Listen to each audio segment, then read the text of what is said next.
परिवार को एक सजग समूह होना चाहिए। एक दूसरे के प्रति कर्तव्यों के लिए सचेत रहना चाहिए। जब चेतनता की कमी हो या अभाव हो, तब अपने पारिवारिक संबंधों के प्रति भी अन्याय हो सकता है, अधर्म हो सकता है। एक व्यक्ति की लापरवाही से या परिवार के अनेक व्यक्तियों की लापरवाही से यदि कोई कष्ट पाता है, गहरी पीड़ा में जीता है, तब भी उसका श्राप लग सकता है। श्राप या कर्स तब और अधिक प्रभावी हो जाता है जब पीड़ित व्यक्ति का जीवन ही नहीं बचता।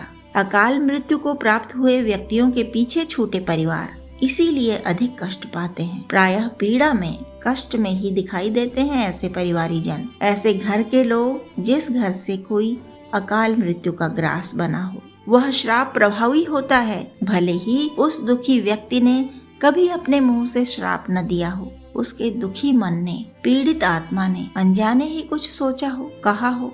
प्रायः देखने में आता है कि बहुत दुखी व्यक्ति कहता है, जैसे मैं भुगत रहा हूँ या मैं भुगत रही हूँ, ऐसे ही तुम भी भुगतो। यह जो श्राप है या कोई भी श्राप है, आवश्यक नहीं कि तत्काल प्रभावी हो सकता है उस समय परिवार के सब व्यक्तियों का अच्छा समय चल रहा हो तो श्राप प्रतीक्षा में बैठा रहेगा। आपकी ग्रह दशाओं का भी अपना प्रभाव होता है। लग्नेश बलवान है और उसकी महादशा अंतरदशा चल रही है।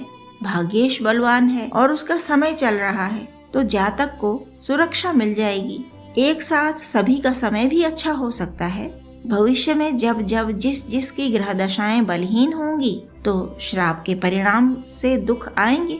शनि कर्मफल दाता है, उसकी महादशा, अंतरदशा, प्रत्यंतर दशा जब भी आएगी तब भी श्राप उठ खड़ा होगा।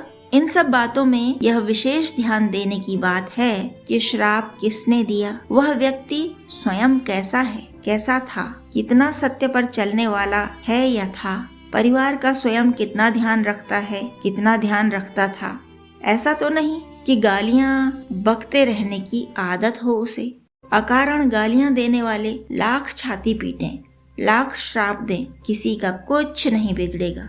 श्राप नामक प्रभाव तभी पड़ता है जब सचमुच किसी ने असह्य दुख सहा हो। इसीलिए तो कहा जाता है कि किसी की विवशता का लाभ मत उठाइए। कोई दुखी व्यक्ति है, विवश है, अनाथ है, अपंग है, तो जितना भी हो सके, जो भी संभव हो, उसकी सहायता करिए। बंधुगण, श्राप का प्रभाव है तो आशीर्वाद का भी प्रभाव है। जब जब भी हम कोई परहित करते हैं तो अपने पुण्य की पूंजी बढ़ाते हैं। पूंजी कितनी बढ़ी यह इस बात पर निर्भर है कि वह व्यक्ति कितनी पीड़ा में था, आपने उसकी कितनी सहायता की और आपकी सामर्थ्य कितनी थी। ऐसा नहीं कि आप संपन्न हैं, समर्थ हैं, लेकिन किसी को खिलाना है तो 2 रोटी से ही भरपेट अन्न खिलाने का पुण्य पा लेंगे। हाँ, 2 रोटी खिलाकर भी भूखे को भरपेट अन्न खिलाने का पुण्य तब मिल सकता है जब आपके पास केवल 2 ही रोटी हैं। आप स्वयं भूखे रह गए,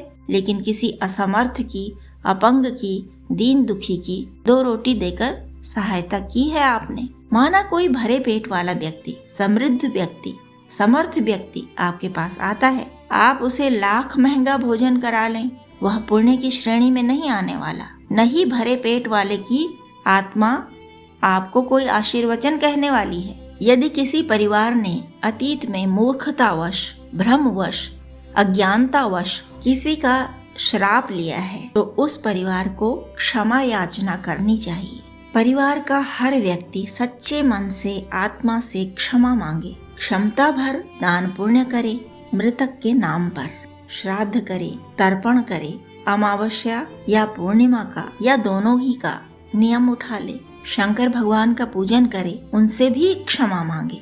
वे ही भूतनाथ हैं। प्रेतों से संबंधित सब कार्य वे ही देखते हैं। प्राणों की, प्राणियों की क्षमा याचना उन तक जाती है, पहुंचती है, और वे ही हमें श्राप मुक्त कर सकते हैं। श्राप मुक्ति इस पर निर्भर है कि आपकी प्रार्थना कितनी प्रभावी है, कितना अपराध बोध है आप में, अपने काम के लिए, अपने दिए दुखों के लिए, अपने द्वारा की गई लापरवाहियों के लिए आप कितनी ग्लानि का अनुभव करते हैं। और इस बात का भी विशेष महत्व है कि आप कितना देने योग्य हैं और कितना दे रहे हैं। दान कर रहे हैं तो किसे कर रहे हैं? सुपात्र को किया गया दान ही फलता है। धनिक को धन देना दान नहीं है, निर्धन को धन देना दान है। शनि मंदिर के बाहर बैठे बूढ़े और अपंग लोगों को ठंड में कंबल ओढ़ाइए, गर्मी में प्याऊ की व्यवस्था कीजिए, पशु पक्षियों को भी खिलाइए पिलाइए, प्रकृति को हानि मत पहुंचाइए। इस तरह श्राप गलेंगे,